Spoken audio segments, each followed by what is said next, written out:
Jin takut istri.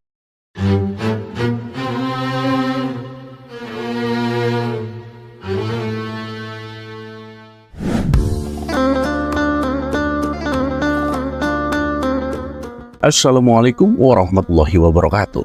Semoga semua kebaikan terlimpah kepada kita semua. Amin ya rabbal alamin. Konon, jin adalah makhluk yang paling ditakuti manusia. Namanya baru saja disebut, bulu kuduk langsung berdiri. Namun siapa sangka di suatu tempat di Baghdad justru ada jin yang hidup dalam ketakutan.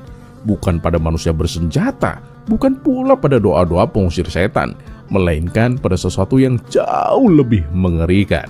Dan inilah kisah jin takut omelan istri. Dikisahkan di suatu daerah di kota Baghdad terdapat sebuah sumur angker yang konon dihuni oleh jin jahat. Setiap malam terdengar suara-suara menakutkan dan aneh yang berasal dari sumur tersebut. Meskipun begitu, kedalaman sumur itu hanya sekitar 1 meter dan sama sekali tidak berair. Namun karena keangkerannya, tak seorang pun warga berani mendekatinya. Suatu hari, datanglah seorang tamu ke rumah Abu Nawas. Ia bernama Abu Jahil. Kedatangannya bertujuan untuk mengadukan masalah rumah tangganya, khususnya tentang sifat sang istri yang sangat cerewet menurutnya. "Bagaimana ini caranya Abu Nawas, supaya istriku tidak ngomel-ngomel terus?" tanya Abu Jahil dengan wajah putus asa. "Soal itu aku juga tidak tahu. Istriku juga sama cerewetnya," jawab Abu Nawas dengan santai. "Masa sih kamu tidak tahu? Kamu kan terkenal cerdik Abu Nawas. Coba carikan solusinya lah," ujar Abu Jahil. "Ya sudah, gini aja. Kamu bawa saja istrimu ke sumur tua yang angker itu. Nah, lalu jatuhkan dia ke dalamnya," saran Abu Nawas. "Maksudmu sumur tua yang dihuni jin jahat itu? Bisa-bisa istriku mati tenggelam Abu Nawas. Nggak mau, aku tidak mau ah," tolak Abu Jahil. "Tenang saja, istrimu tidak akan tenggelam. Itu kan sumur kering dan airnya juga nggak ada. Dalamnya juga paling cuma 1 meter," jelas Abu Nawas. "Tapi apa mungkin bisa berhasil?" tanya Abu Jahil ragu-ragu. "Ya, aku sendiri juga belum tahu. Tapi kan setidaknya istrimu akan bertemu jin dan dia pasti ketakutan.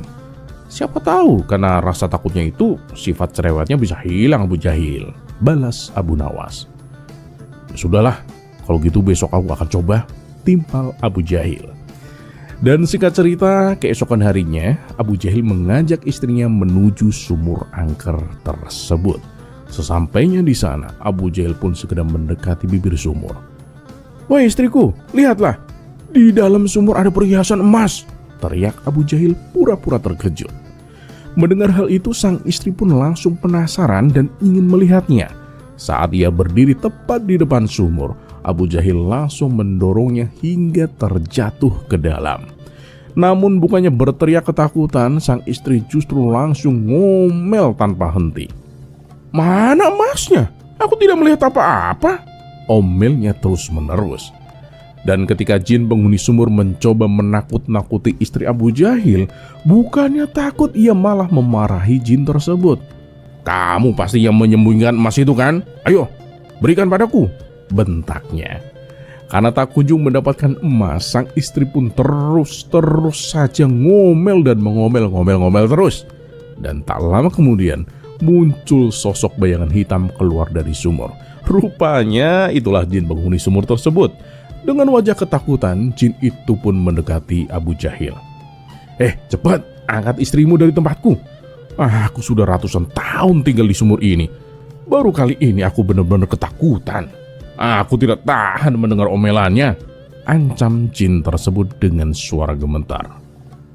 Tanpa pikir panjang, Abu Jahil pun segera mengangkat istrinya dari sumur angker tersebut. Dan keesokan harinya, Abu Jahil kembali menemui Abu Nawas dan menceritakan seluruh kejadian yang dialaminya. Mendengar cerita itu, Abu Nawas pun langsung tertawa terpinggal-pinggal. "Ternyata istrimu lebih cerewet daripada istriku ya. Jin saja sampai tidak tahan mendengar omelannya," ujar Abu Nawas sambil terus tertawa.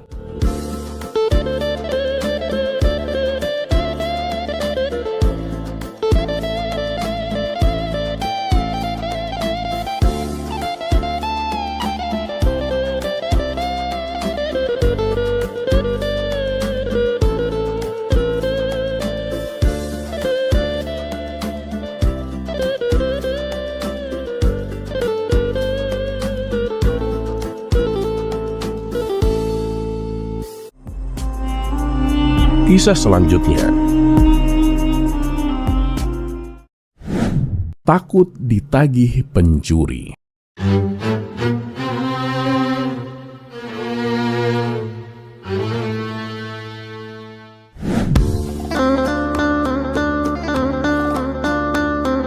Ketika orang lain berusaha mengejar pencuri untuk menuntut ganti rugi, Abu Nawas justru melakukan hal yang sebaliknya.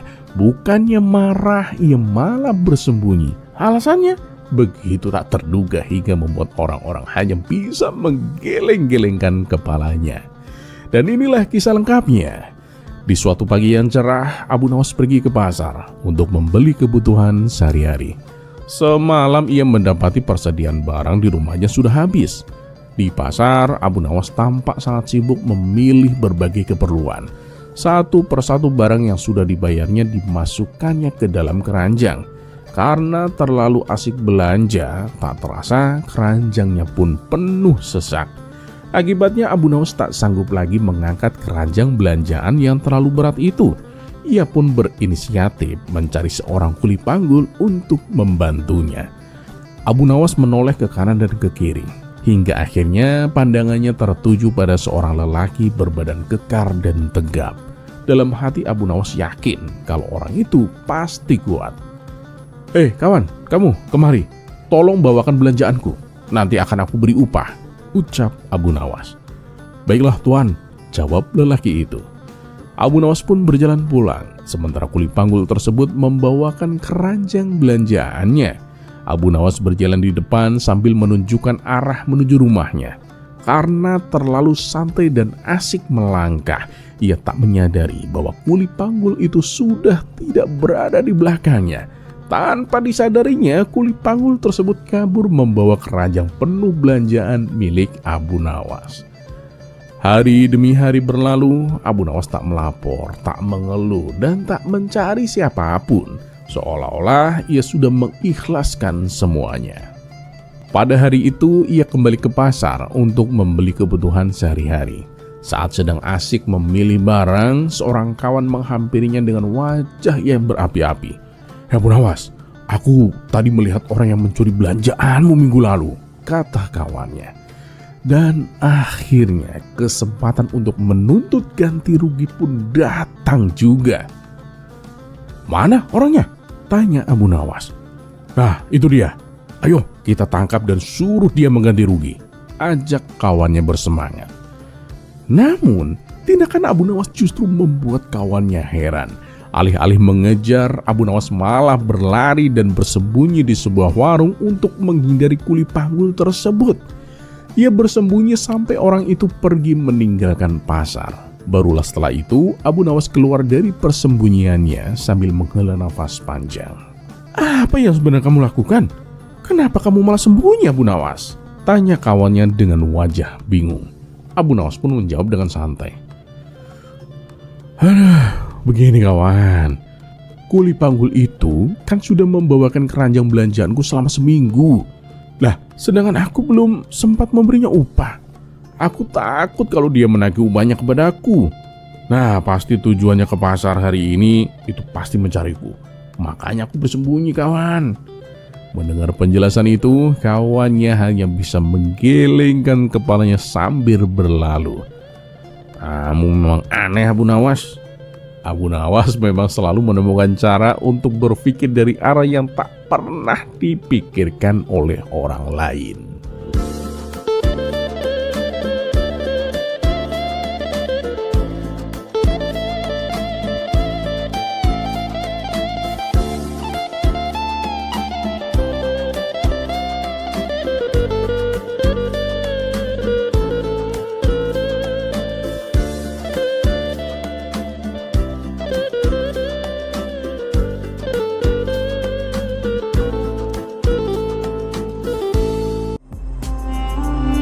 Kisah selanjutnya.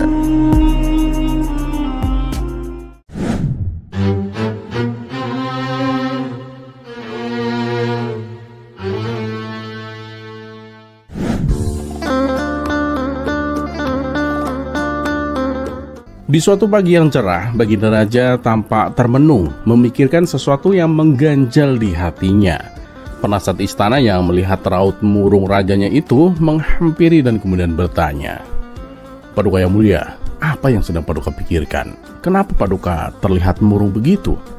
Baginda Raja kemudian menghela nafas, lalu ia berkata, "Aku sedang memikirkan keadilan Allah." Penasihat istana itu pun terkejut mendengar pernyataan Baginda Raja. "Memangnya apa yang Paduka pikirkan tentang keadilan Allah?" tanyanya. "Ya, aku nggak habis pikir kenapa Allah menciptakan neraka," jawab Baginda Raja. "Loh, kenapa bingung Paduka? Bukankah Paduka tahu sendiri neraka diciptakan untuk menghukum orang-orang yang berdosa Paduka?" jawab penasihat istana. "Iya, itu aku tahu," lanjut Baginda Raja. "Tapi bukankah Allah sendiri yang menciptakan manusia, memberi mereka kenikmatan dan rezeki, merawat mereka? Lalu mengapa ada yang harus dimasukkan ke dalam neraka?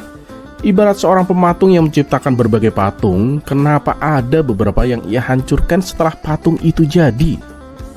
Itu kan kehendak Allah, Paduka yang mulia. Allah berhak atas apa saja yang Allah perbuat. Kita sebagai manusia tidak berhak menilai apakah itu salah ataupun benar, Paduka," sahut penasihat istana. Jawaban itu sama sekali tidak memuaskan Baginda Raja. Karena rasa penasaran yang begitu besar, ia memutuskan untuk mengundang seluruh ulama di kota Baghdad.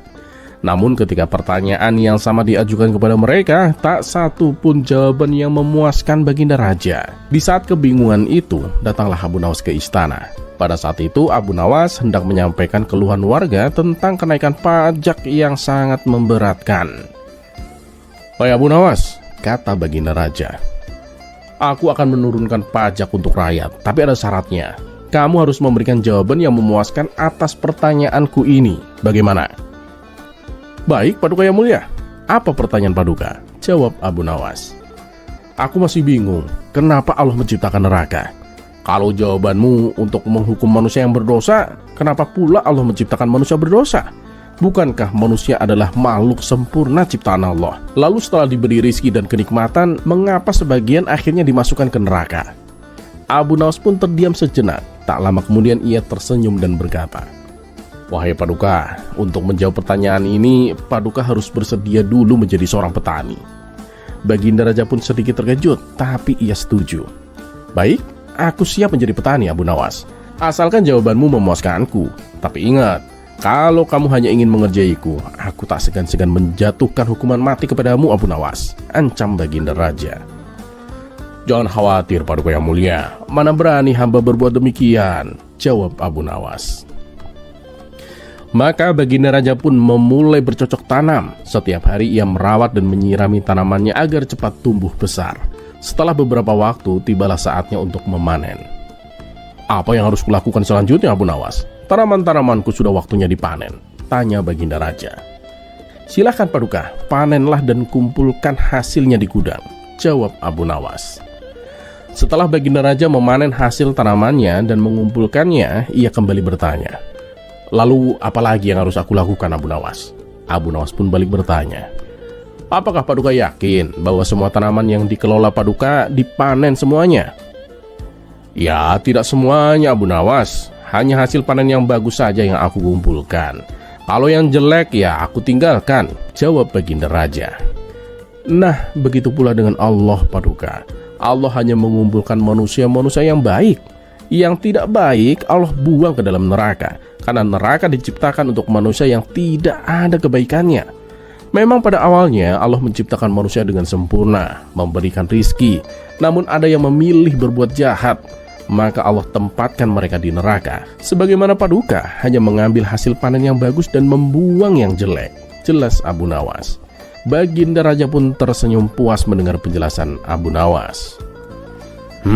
Aku mengerti sekarang, Abu Nawas," katanya. Abu Nawas yang melihat kesempatan untuk menyampaikan keluhan rakyat, ia pun bertanya, "Wahai Paduka, selama Paduka bercocok tanam, apakah Paduka merasakan lelah?"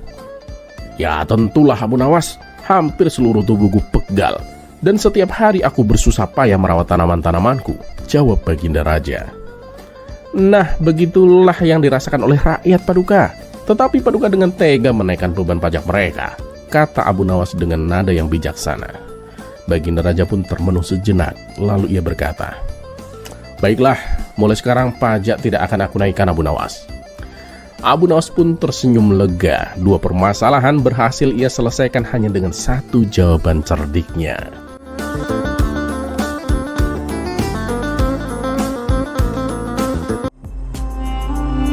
Kisah selanjutnya.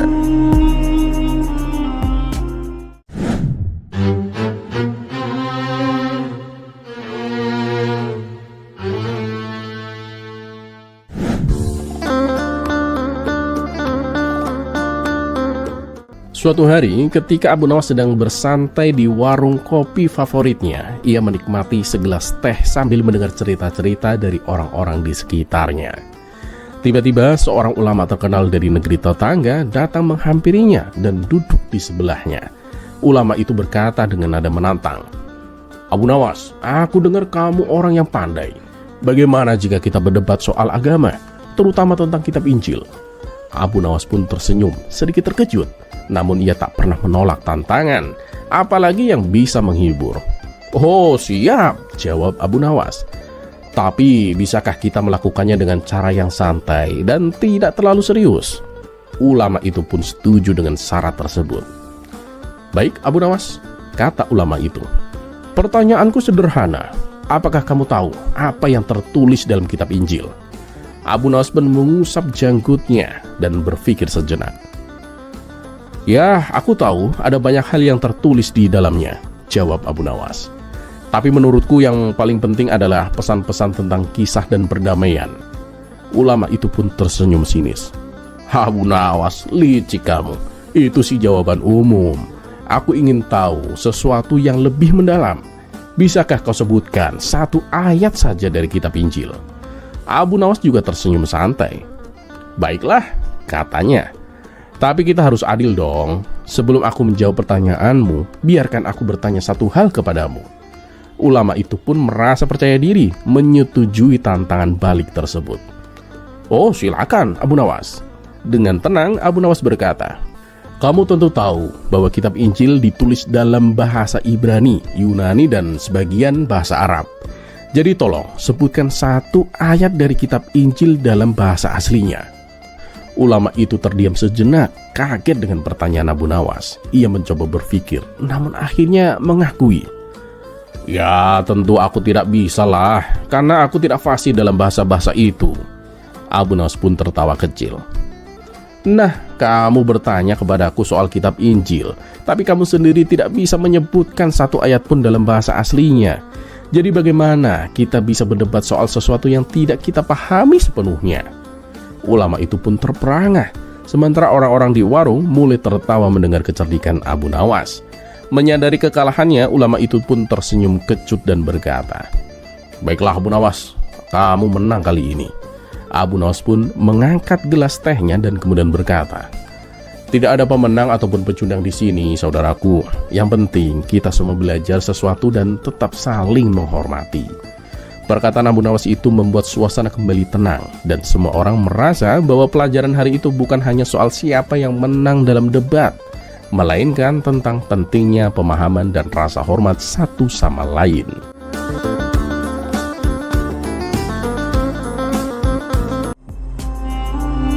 Kisah selanjutnya.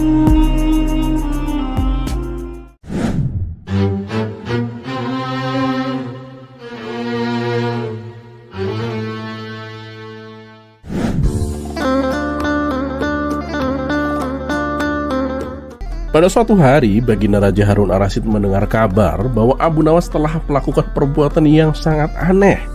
Abu Nawas mengatakan kepada orang-orang bahwa ia akan memadamkan api neraka. Mendengar hal itu, tentu Baginda Raja memanggil Abu Nawas untuk menjelaskan niatnya itu. "Abu Nawas, apa benar kamu ingin memadamkan api neraka?" tanya Baginda Raja sambil tersenyum mengajak bercanda. Abu Nawas dengan santai menjawab, "Oh benar itu Paduka, saya ingin sekali memadamkan api neraka Paduka."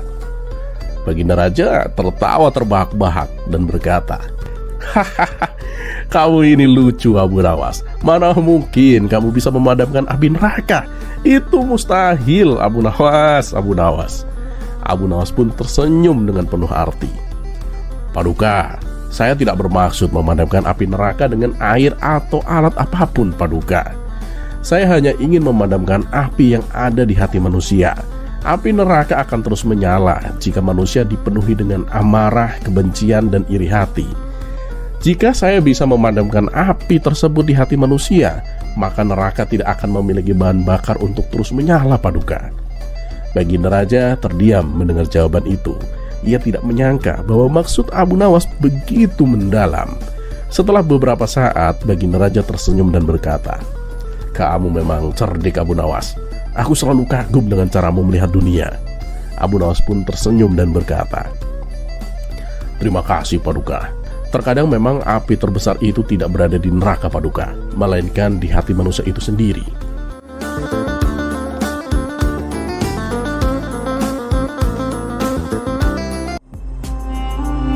Kisah selanjutnya.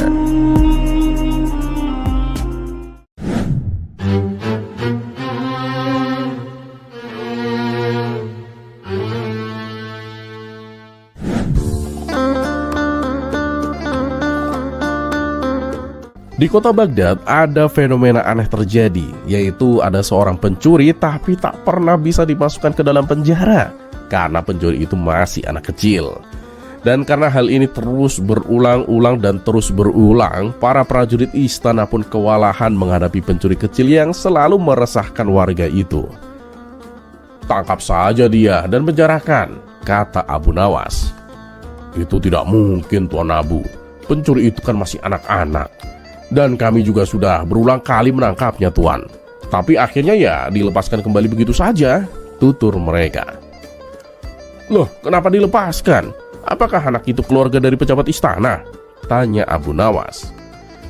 Bukan karena itu, Tuan Abu. Tapi umurnya kan masih di bawah 17 tahun, Tuan. Dan sedangkan peraturan yang berlaku kan apabila tindak kejahatan dilakukan oleh anak di bawah umur, maka tidak akan kena sanksi atau hukuman, Tuan," jelas mereka. Mendapati permasalahan yang lumayan rumit, Abu Nawas pun harus berpikir keras. "Bagaimana menurut Tuan Abu? Apa yang mesti kami lakukan? Kalau dibiarkan terus-menerus begini, nanti anak itu semakin menjadi-jadi, Tuan," tanya para prajurit istana. "Memang berapa umur anak itu sekarang?" tanya Abu Nawas. "Baru sekitar 15-an tahun lah, Tuan," jawab mereka. Setelah berpikir cukup lama, akhirnya Abu Nawas pun menemukan solusi yang tepat tanpa harus melanggar peraturan. "Begini saja, kalian tetap awasi anak itu. Kalau ketahuan mencuri lagi, tangkap dia dan bawa kepadaku. Dan jangan lupa bawa serta barang buktinya," kata Abu Nawas. Dan benar saja, beberapa hari kemudian anak itu kembali kedapatan mencuri di rumah salah satu warga. Tanpa menunggu lama, ia langsung ditangkap oleh prajurit istana dan dibawa ke rumah Abu Nawas. Setibanya di sana, anak itu berkata dengan nada menantang, "Apa yang akan kau lakukan terhadapku? Aku ini masih anak di bawah umur. Kalau aku sampai dihukum, akan aku adukan kalian kepada Baginda Raja." "Oh enggak, siapa bilang kamu akan dihukum? Aku hanya mau ngasih tahu, kalau mengambil barang milik orang lain, barang itu harus dikembalikan. Nah, tugasmu sekarang mengembalikan barang yang kau ambil itu kepada pemiliknya," terang Abu Nawas. "Oh, cuma itu. Ya sudah, aku akan mengembalikannya," balas anak tersebut. Tunggu dulu. Sini, lepas dulu baju dan celanamu," sergah Abu Nawas. "Apa maksudmu? Aku harus mengembalikannya dengan keadaan telanjang?" tanya anak itu dengan terkejut. "Oh iyalah," jawab Abu Nawas. "Wah, gak maulah aku. Aku gak akan mempertontonkan auratku," tolak si anak. Dengar ya. Menurut undang-undang, kamu itu kan masih anak di bawah umur, belum punya aurat. Jadi gak masalah dong kalau kamu telanjang di depan umum. Dan kalau kamu menganggap itu aurat, berarti kamu sudah cukup umur dan harus dipenjara atas perbuatanmu. Gimana? Jelas Abu Nawas. Nah, sekarang kamu mau pilih yang mana? Menjadi anak di bawah umur atau anak yang sudah cukup umur? Tanya Abu Nawas melanjutkan. Tapi kenapa harus telanjang, Tuan? Tanya si anak mulai ketakutan. Ya itu tadi, sebagai bukti saja kalau kamu masih anak di bawah umur. Namanya anak kecil kalau telanjang itu kan wajar, jelas Abu Nawas. Ah nggak mau, Tuan, aku malu jadi bahan tertawan orang-orang. Tapi aku juga nggak mau kalau dipenjara, Tuan, balas si anak gemetaran. Ya sudah, begini saja. Untuk kali ini kamu akan aku ampuni. Tapi ingat ya, kalau sampai terulang kembali, kamu tinggal pilih menjadi anak di bawah umur atau menjadi anak cukup umur, ancam Abu Nawas. Dan akhirnya sejak saat itu anak kecil tersebut pun tak lagi berani mencuri.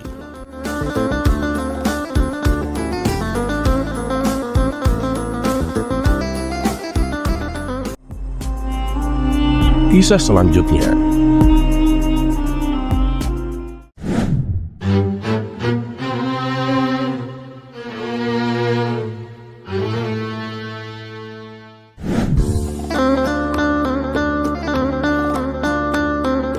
Kisah Abu Nawas kali ini berawal dari adanya seorang pedagang dari luar kota yang ingin belajar cara berdagang. Pasalnya, setiap kali ia membuka usaha selalu saja mengalami kerugian. Kemudian, salah satu kawannya menyarankan agar ia menemui Abu Nawas. Abu Nawas? Siapa itu Abu Nawas? Dan di mana lagi alamatnya? Tanya si pedagang. Sudah, ikuti saja saranku. Dia itu menetap di kota Baghdad. Pergilah ke sana kalau kau ingin mencobainya. Tapi ingat ya, jangan tertipu oleh penampilannya, pesan kawannya. Dan benar saja, pada keesokan harinya berangkatlah ia untuk menemui Abu Nawas. Setibanya di kota Baghdad, ia pun bertanya kepada penduduk setempat di mana rumah Abu Nawas berada. Karena Abu Nawas adalah tokoh terkenal, banyak masyarakat yang tahu dan menunjukkan alamat rumahnya. Namun tatkala ia menjumpai Abu Nawas, ia sempat ragu dan bimbang. Hal ini dikarenakan penampilan dan tingkah laku Abu Nawas yang terlihat seperti orang gila. Akan tetapi setelah ia teringat akan pesan kawannya, ia pun segera membuang jauh-jauh perasaan itu. Tuan, benarkah Anda yang bernama Abu Nawas? Tanya si pedagang. Ya, itu saya. Dan kamu siapa ya? Tanya balik Abu Nawas. Perkenalkan saya Tuan Abu. Saya pedagang dari luar kota. Tujuan saya datang kemari untuk meminta saran kepada Tuan Abu, jawab si pedagang. Oh, silahkan. Apa yang bisa aku bantu? Tanya Abu Nawas kembali. Berilah saya saran Tuan, agar usaha saya memperoleh keuntungan yang banyak, pinta si pedagang. Sejenak Abu Nawas terdiam, tak lama kemudian ia pun berkata, saranku sih cuma kamu belilah kapas dan besi, dan tunggulah selama sebulan, lalu kamu jual lagi ke pasar. Setelah mendapat saran tersebut, pulanglah si pedagang. Ia lalu membeli kapas dan besi dengan jumlah yang cukup lumayan banyak.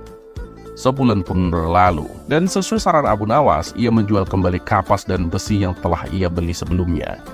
Tak disangka hasil penjualannya memperoleh keuntungan yang banyak. Hingga dalam waktu sekejap ia telah menjadi orang yang kaya raya. Disitulah sifat sombongnya mulai terlihat. Ia seringkali memandang rendah orang yang kekayaannya di bawah dirinya, apalagi kepada orang-orang miskin. Aku harus lebih kaya dari sekarang, agar orang-orang akan semakin menghormatiku, kata si pedagang dalam hati. Kemudian ia pun kembali menemui Abu Nawas untuk meminta saran yang kedua kalinya. Ketika ia sampai di rumahnya, Abu Nawas sedang bertingkah seperti orang gila. Bagaimana tidak, Abu Nawas memakai sepatu dengan terbalik. Hal ini membuat si pedagang tertawa terpinggal-pinggal. Hei, Abu Nawas gila, ada-ada saja tingkahmu. Oh ya Abu Nawas, aku mau bertanya. Menurutmu barang apa yang harus aku beli agar keuntunganku bertambah banyak Abu Nawas? Tanya si pedagang. Ucapannya yang tidak sopan membuat Abu Nawas mengerutkan dahi. Belilah bawang dan semangka, dan tunggulah sampai sebulan, lalu kau jual lagi ke pasar, kata Abu Nawas. Pedagang itu pun kembali menuruti apa yang disarankan oleh Abu Nawas. Tapi kali ini bukan keuntungan yang didapatkan, melainkan kebangkrutan seketika. Belum juga sampai sebulan, bawang dan semangka yang dibelinya menjadi busuk dan tak bisa dijual. Padahal ia sudah membelanjakan semua uangnya untuk membeli kedua barang tersebut. Dia yang tadinya kaya raya seketika mendadak jatuh miskin. Dengan penuh kecewa dan emosi, ia kembali menemui Abu Nawas. "Hei Abu Nawas, kamu telah membuatku bangkrut. Sekarang aku tak punya uang sepeser pun," kata si pedagang. "Loh, kenapa bisa menjadi salahku? Ada yang salah dengan saranku?" tanya Abu Nawas. "Ya, memang. Pertama kali kau memberi saran membuatku memperoleh keuntungan yang banyak. Tapi ketika saran yang kedua, kamu membuatku bangkrut dan jatuh miskin, Abu Nawas," ujar si pedagang. "Oh, itu sih salahmu sendiri. Kenapa malah menyalahkanku?" balas Abu Nawas. "Ya tentu sajalah itu salahmu. Gara-gara saranmu yang kedua, hartaku menjadi ludes tak tersisa," kata si pedagang mulai emosi. Orang asing, denger ya. Bahkan namamu saja aku nggak tahu. Pertama kali kamu menyapaku, kau memanggilku dengan nama Tuan Abu. Lalu kau meminta saran dariku. Karena kamu menyapaku sebagai orang yang cerdas, maka aku memberikan saran dengan kebijaksanaanku. Tapi waktu kau meminta saran kedua kalinya, kamu menyapaku dengan panggilan Abu Nawas gila. Maka aku pun memberimu saran layaknya orang gila. Jawabanku tergantung bagaimana cara kamu bertanya. Memang salah begitu, tutur Abu Nawas. Mendengar hal itu, si pedagang pun merasa malu dan tak lagi berani menyalahkan Abu Nawas.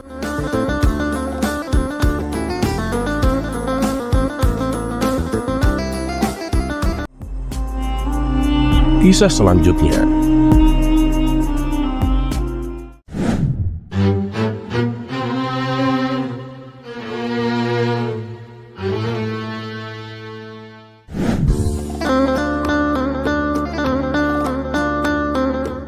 Suatu hari, Baginda Raja Harun Ar-Rasyid mendengar perdebatan di kalangan ulama dan cendekiawan tentang siapa yang lebih dulu ada di dunia, Nabi Adam atau manusia purba.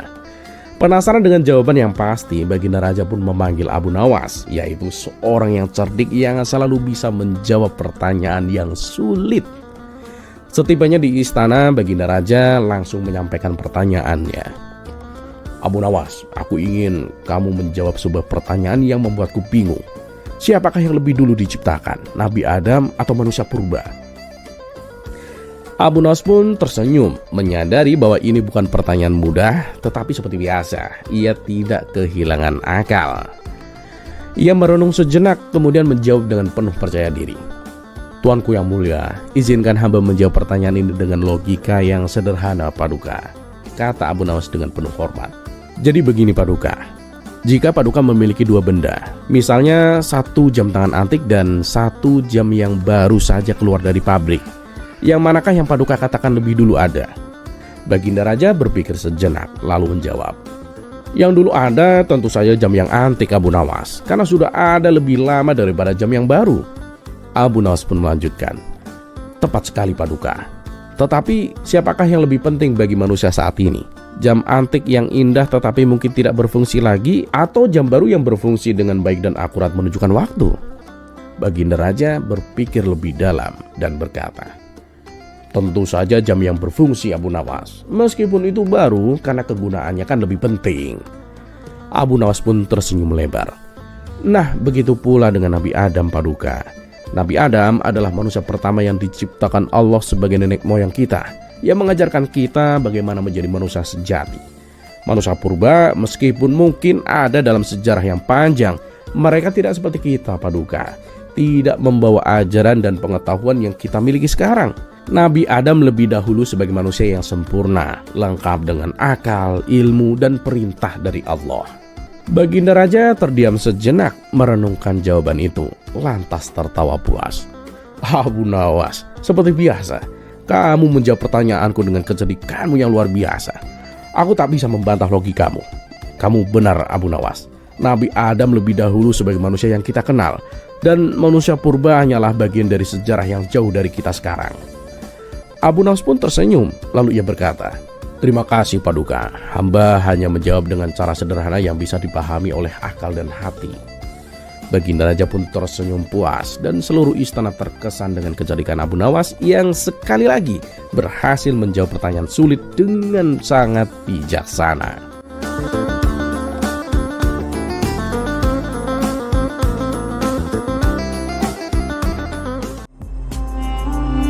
kisah selanjutnya.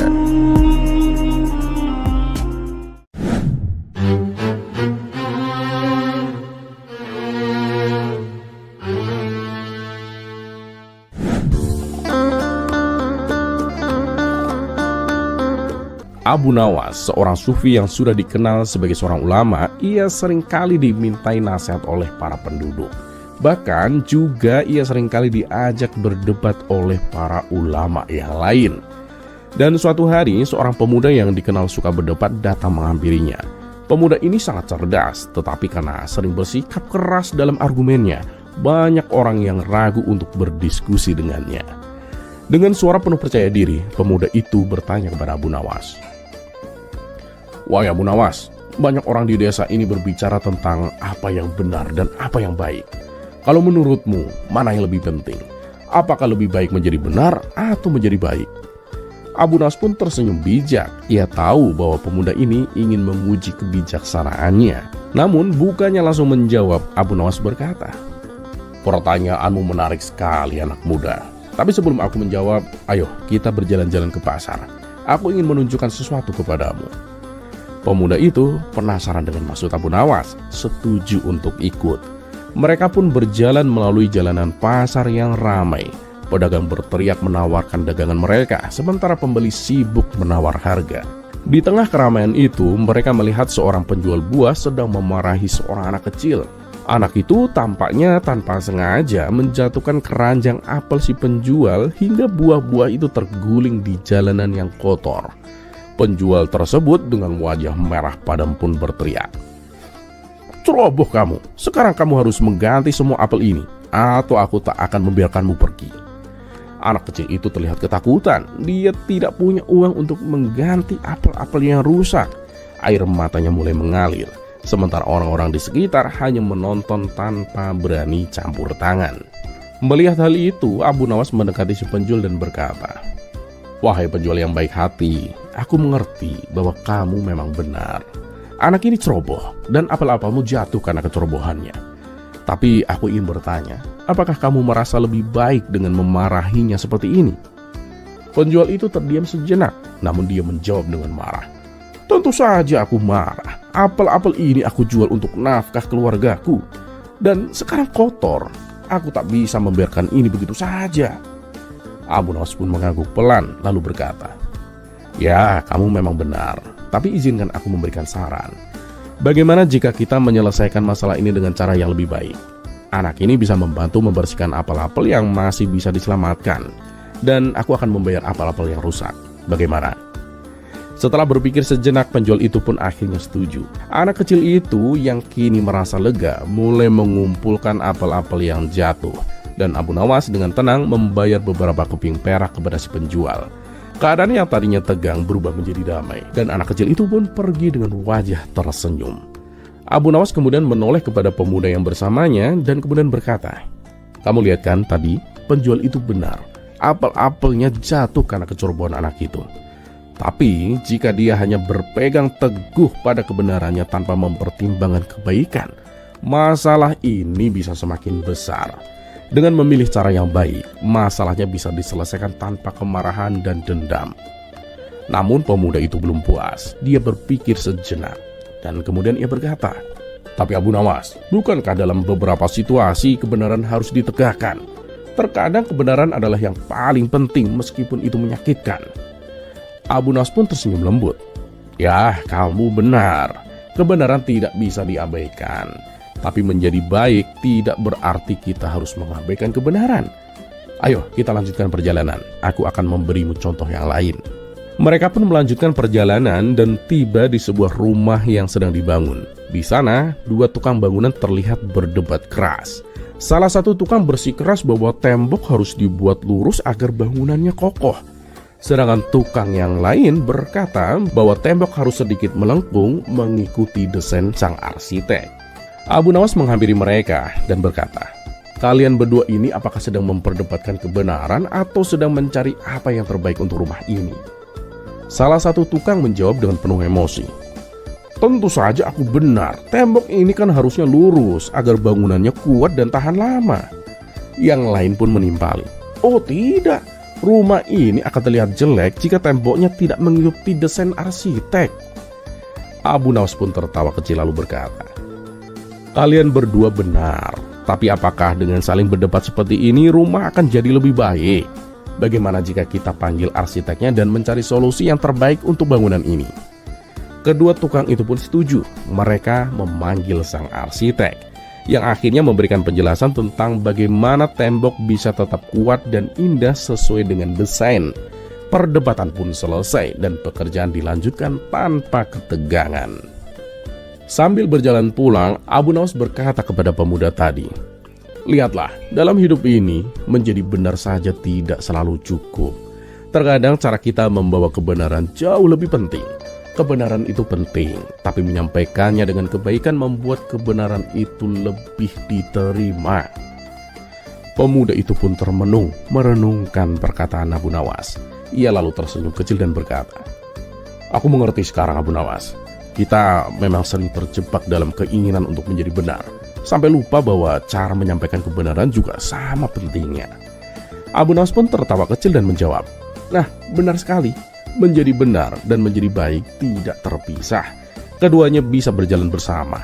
Dan terkadang yang benar adalah cara kita menyampaikan kebenaran dengan hati yang baik."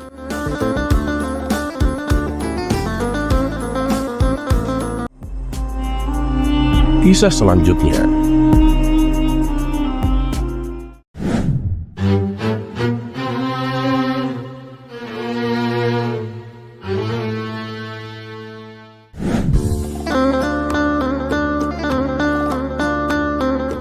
Saking bijaksananya Baginda Raja Harun ar-Rasyid, beliau menyediakan sebuah lahan untuk warganya bercocok tanam. Dengan ketentuan, sebagian hasil panen dari lahan tersebut wajib disedekahkan kepada fakir miskin, sementara sebagiannya lagi untuk mereka yang menanam. Dan kebetulan lahan tersebut berdampingan dengan lahan milik Abu Nawas. Suatu hari Abu Nawas berencana menanam beberapa biji semangka. "Aku ingin membaginya menjadi dua. Satu untuk aku tanam di lahanku dan satu lagi untuk Tuhan," kata Abu Nawas. Yang maksudnya ia akan menanamnya di lahan Baginda Raja yang hasilnya akan disedekahkan kepada fakir miskin. Dan singkat cerita, beberapa bulan kemudian semangka yang ditanam mulai menampakkan hasilnya. Namun ajaibnya semangka yang berbuah di lahan Abu Nawas kecil-kecil dan jumlahnya sedikit. Sedangkan semangka yang ditanam di lahan Baginda Raja yang katanya untuk Tuhan malah tumbuh besar-besar dan jumlahnya melimpah. Ini sungguh tidak masuk akal. Lahan milik Baginda Raja kering dan gersang, sedangkan lahanku sangat subur. Tapi kenapa hasil panennya justru sebaliknya? Pikir Abu Nawas. Muncullah ide konyol di benaknya. Diam-diam dia berencana mencuri semangka milik Tuhan. Saat malam tiba, ia membawa karung besar dan mulai menjalankan aksinya, menyusuri gelapnya malam menuju lahan Baginda Raja. Setibanya di sana, Abu Nawas dengan hati-hati memetik beberapa semangka terbaik dan memasukkannya ke dalam karung. Namun tanpa disadarinya, ada dua orang pencuri lain yang mengintainya dari belakang. Abu Nawas yang tak merasa kehadiran mereka dengan tenang memanggul karung berisi semangka di atas punggungnya. Karena beban karungnya cukup berat, sesekali ia berhenti untuk beristirahat. Setiap kali ia berhenti, dua pencuri tersebut mengambil satu persatu semangka dari dalam karung, sehingga beban yang dirasakan Abu Nawas semakin lama terasa semakin ringan. Perbuatan kedua pencuri itu pun tidak ketahuan, karena malam itu sangat gelap, apalagi di lahan yang tidak ada penerangannya sama sekali. Kenapa setiap kali aku istirahat, beban karungku malah semakin ringan ya? Pikir Abu Nawas. Karena penasaran, akhirnya ia membuka karung yang dibawanya. Alangkah terkejutnya ia ketika melihat karung itu kosong. Merasa ketakutan, Abu Nawas pun langsung lari tunggang langgang dengan nafas terengah-engah. Setibanya di rumah, ia langsung masuk dengan wajah yang pucat. "Suamiku, ada apa denganmu? Kenapa kamu terlihat begitu ketakutan?" tanya sang istri. "Istriku, Tuhan telah memergokiku. Dia mengambil kembali semangka-semangkanya," jawab Abu Nawas dengan wajah yang panik. Mendengar hal itu, sang istri hanya menggeleng-gelengkan kepalanya, menyaksikan tingkah laku suaminya yang memang selalu aneh itu.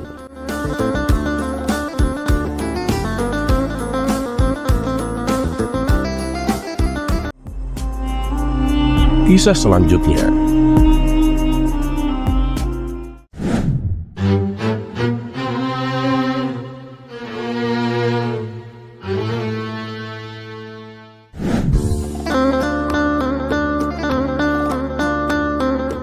Dikisahkan, suasana di kota Baghdad semakin mencekam setiap harinya. Hal ini disebabkan oleh maraknya perampokan dan tindak kejahatan lainnya. Meskipun Baginda Raja sudah mengerahkan prajurit untuk berpatroli setiap malam dan masyarakat bergiliran melakukan ronda, tetap saja ada rumah yang berhasil disatroni oleh gerombolan perampok.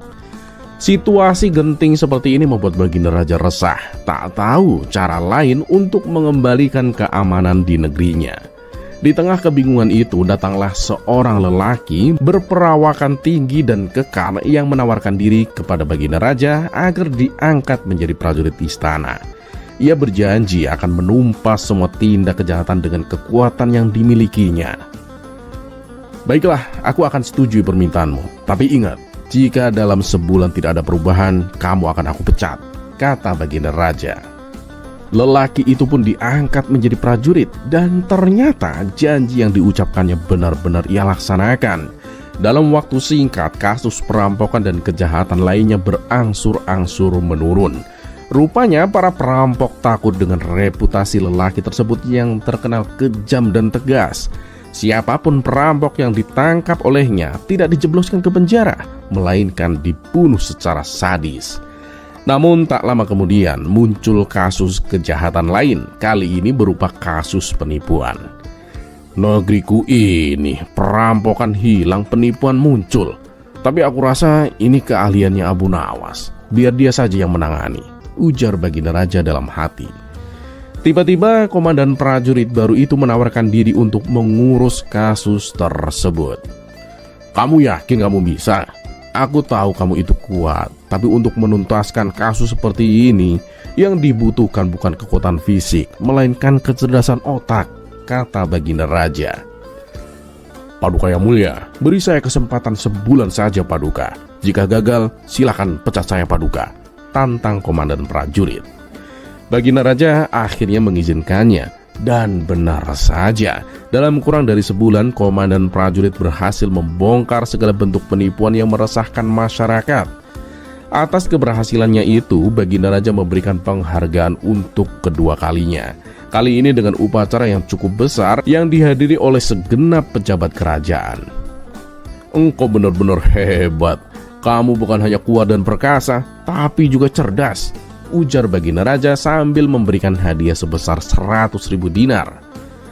Wahai komandan prajurit, cara apa yang kau gunakan hingga semua kasus penipuan berhasil kau tuntaskan dalam waktu yang singkat?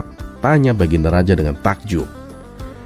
Itu perkara mudah Paduka. Saya sudah tahu berbagai macam bentuk penipuan. Saya ini orang yang tidak bisa ditipu Paduka, jawab sang komandan prajurit dengan sombong. Abu Nawas yang juga hadir dalam upacara tersebut mencoba memberikan nasihat. Janganlah sombong kamu dan jangan tinggi hati, ucap Abu Nawas. Namun bukannya menerima nasihat, komandan prajurit itu justru tersinggung.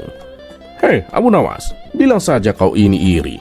Aku memang tidak bisa ditipu. Bahkan kamu pun yang orang bilang cerdik tidak akan bisa menipuku, tantang komandan prajurit. Abu Nawas hanya tersenyum. Sayang sekali sih, hari ini aku tidak bisa meninggalkan istana. Kalau tidak, tentu aku bisa menipumu. Loh, kenapa harus meninggalkan istana? Takut kalah ya? Ledek komandan prajurit. Takut kalah? Ya enggak lah. Aku cuma ingin menunjukkan sesuatu yang jarang orang ketahui, yaitu pohon yang bisa berbicara, jelas Abu Nawas. Pohon bisa bicara? Kamu jangan mengada-ngada Abu Nawas, kata komandan prajurit dengan tidak percaya. Nah justru itu, kalau aku diperkenankan meninggalkan istana, aku akan mengambilnya dan membawanya ke sini, sahut Abu Nawas. Karena penasaran, komandan prajurit meminta izin kepada Baginda Raja agar Abu Nawas diperkenankan meninggalkan istana. Baginda Raja pun mengizinkannya.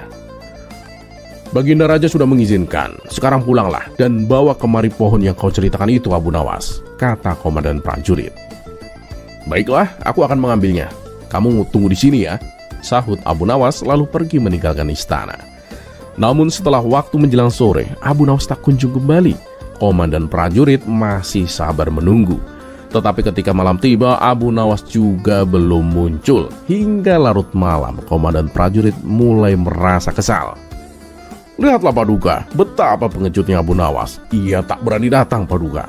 Dia tahu aku tak bisa dibohongi, apalagi ditipu Paduka, ujar komandan prajurit dengan sombong.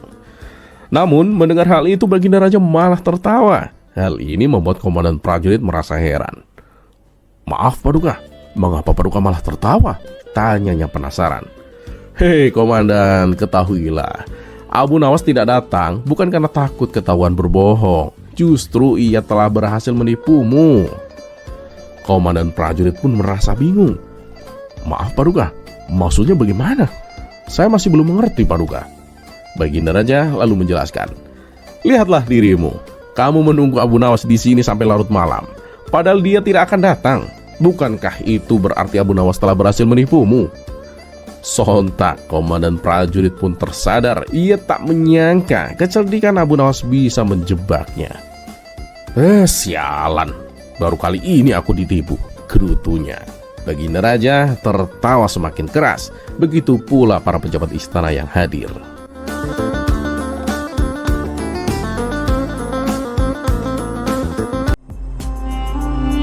Kisah selanjutnya.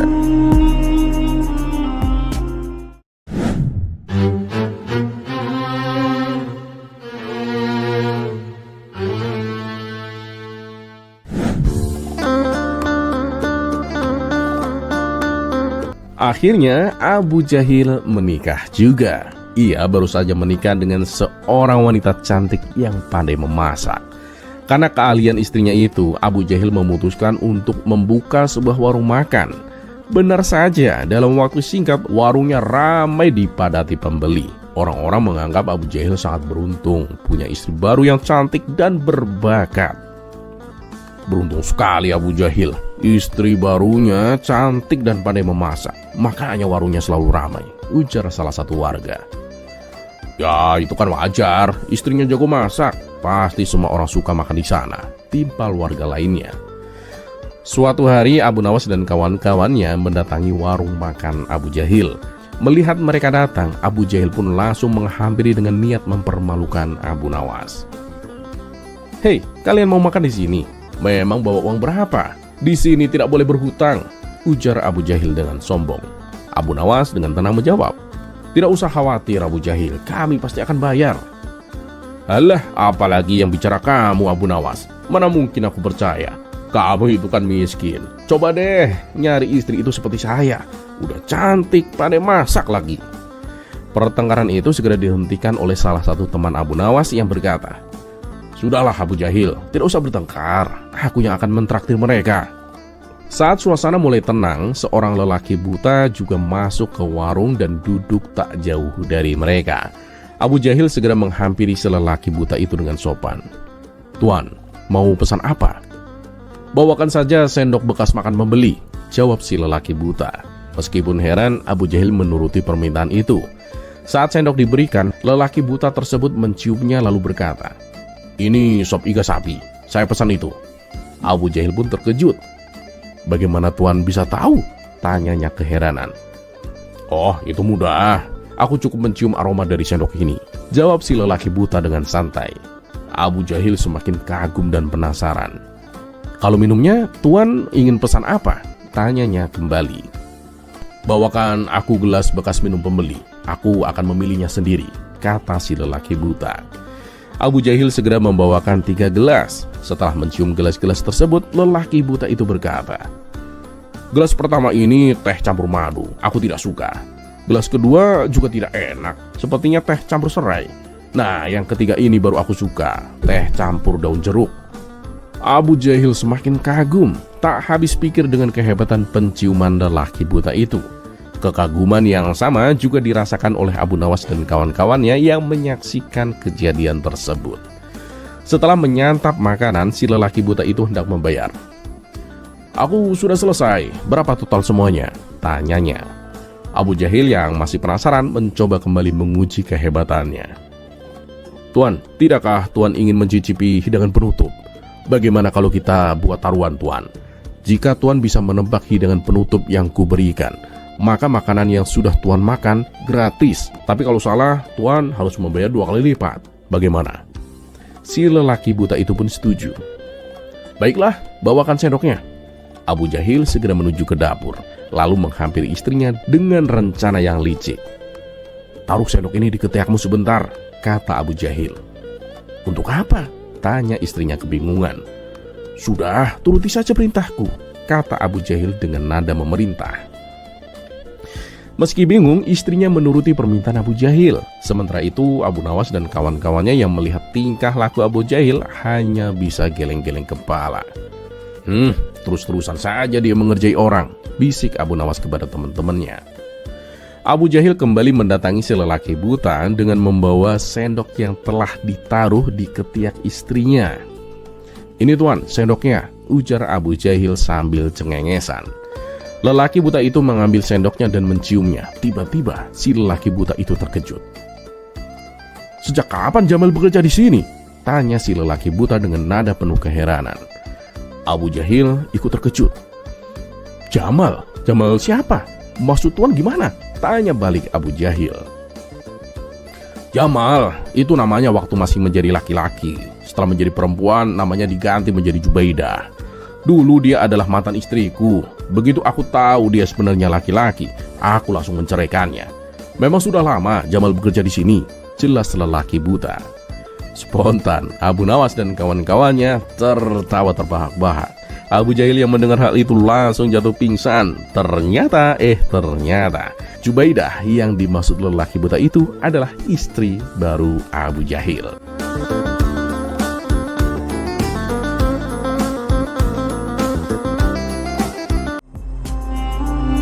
Kisah selanjutnya.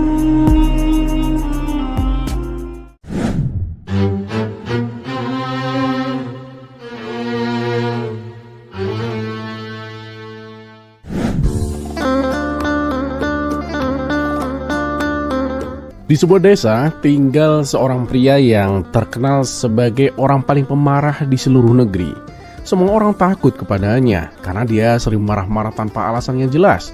Bahkan seekor burung yang berkicau di dekat rumahnya bisa membuat amarahnya meledak-ledak. Hingga suatu hari pria itu datang ke rumah Abu Nawas dengan wajah yang merah padam. Aku dengar kamu ini orang paling cerdik di desa ini. Aku mau kamu memecahkan masalahku, Abu Nawas. Kalau tidak, kamu akan menerima amarahku, katanya dengan nada mengancam. Abu Nawas yang sudah terbiasa dengan berbagai macam orang hanya tersenyum dengan santai. Tentu saja, apa yang bisa aku bantu? Pria itu pun menghempaskan tubuhnya ke kursi dengan kasar. Setiap hari aku marah, semua hal membuatku jengkel. Entah suara, orang, atau bahkan angin yang bertiup sekalipun. Aku tak tahan lagi, Abu Nawas. Kamu harus menemukan cara agar aku berhenti marah, atau amarahku ini akan meledak-ledak, Abu Nawas. Abu Nawas mengangguk pelan sambil berpikir. Baiklah, tapi aku punya satu syarat sebelum aku membantumu. Apapun itu, katakan saja, bentak pria itu. Abu Nawas menatapnya dengan tenang. Selama 1 minggu, kamu harus melakukan apa yang aku perintahkan. Kalau tidak, masalahmu tidak akan pernah bisa dipecahkan. Pria itu pun mengerutkan dahi, tapi karena merasa putus asa, dia pun setuju. Baik, apa yang kau perintahkan? Abu Nawas pun tersenyum dengan lebar. Mulai besok, kamu harus berkeliling desa dengan sebuah kantong. Nah, setiap kali kamu merasa ingin marah, masukkan sebuah batu kecil ke dalam kantong itu. Setelah seminggu, kita akan bertemu lagi. Minggu pertama pun berlalu, dan pria itu kembali menemui Abu Nawas dengan kantong penuh batu. Lihatlah kantong ini, penuh dengan batu karena aku marah setiap hari, Abu Nawas. Bahkan lebih sering dari yang kukira. Abu Nawas pun hanya menatap kantong itu dan tersenyum. Sekarang, mari kita berjalan ke sungai. Setelah sampai di tepi sungai, Abu Nawas pun berkata, nah, sekarang buang satu persatu batu itu ke sungai. Tapi dengan syarat, sebelum membuangnya, kamu harus ingat apa yang membuatmu marah saat itu. Pria itu pun mulai melemparkan batu-batu itu ke sungai. Setiap kali ia hendak membuang satu batu, dia mencoba mengingat apa yang membuatnya marah. Ternyata banyak dari kemarahannya disebabkan oleh hal-hal yang sepele. Burung yang berkicau, tetangga yang menutup pintu terlalu keras, atau anjing yang menggonggong. Ketika kantongnya hampir kosong, dia pun tersadar. Mengapa aku marah karena hal-hal sekecil itu? Semua ini tak penting sama sekali. Abu Nawas pun tersenyum bijak. Itulah yang ingin kutunjukkan kepadamu. Kemarahanmu hanya seperti batu-batu kecil itu. Jika kamu terus menyimpannya, kantongmu akan penuh dan berat. Tapi jika kamu belajar melepaskannya, seperti membuang batu ke sungai, hidupmu akan terasa lebih ringan. Pria itu pun terdiam lalu tersenyum samar. Aku mengerti sekarang. Terima kasih Abu Nawas. Aku akan belajar untuk tidak mudah marah. Sejak hari itu, ia pun berubah. Dia masih pemarah, tetapi kini bisa menahan diri. Setiap kali merasa marah, dia akan mengingat nasihat Abu Nawas dan membayangkan batu kecil yang harus dibuangnya ke sungai. Dan setiap kali Abu Nawas melihatnya, Abu Nawas hanya tersenyum dan berkata, "Semoga kantongmu tetap ringan, sahabatku."